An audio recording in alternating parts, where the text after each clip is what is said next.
আমরা 12 মাসে একটা বছর, 11 মাস আমরা দিনে খাই, একটা মাস আমরা কন্টিনিউয়াস রোজা থাকি। এটাকে বলা হয় বডির জন্য অটোফেজি। আমাদের মুসলমান ধর্মটা কিন্তু ফুল সায়েন্স।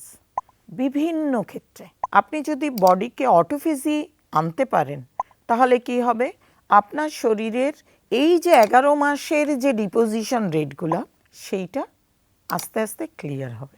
কারণ কি, আপনি দিনে খাবার খাচ্ছেন না, লং টাইম না খেয়ে থাকছেন, তার কারণে শরীরের ভেতরের থেকে যে ডিপোজিশনগুলো ছিল যেটা শরীরের দরকার, আপনি নর্মাল ফুয়েল দিচ্ছেন না, আপনার বডির ফ্যাট ভেঙে সেই এনার্জিটা দেবে।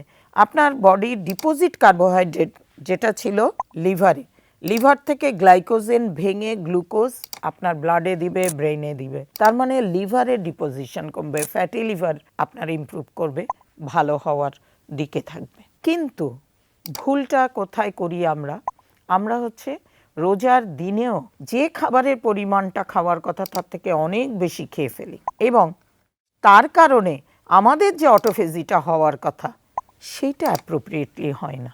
অতএব রোজা যদি রাখতে হয় একেবারে সায়েন্টিফিক ওয়েতে, ধর্মীয় মতে রোজা রাখতে হবে। তার মানে ঘুম থেকে উঠে লেট নাইটে আমাকে সাহারি খেতে হবে, আমাকে সারাদিন পর একটা নির্দিষ্ট পরিমাণে ইফতারি খেতে হবে, এবং এই দুইটার মাঝখানে আমাকে রাতের খাবার খেতে হবে।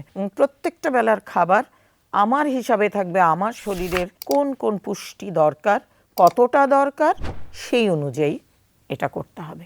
এবং আরেকটা জিনিস দেখেন, রোজার সময় খুব স্বাভাবিকভাবে আমরা তারাবি নামাজ পড়ি, বিশাল একটা ব্যায়াম হয়।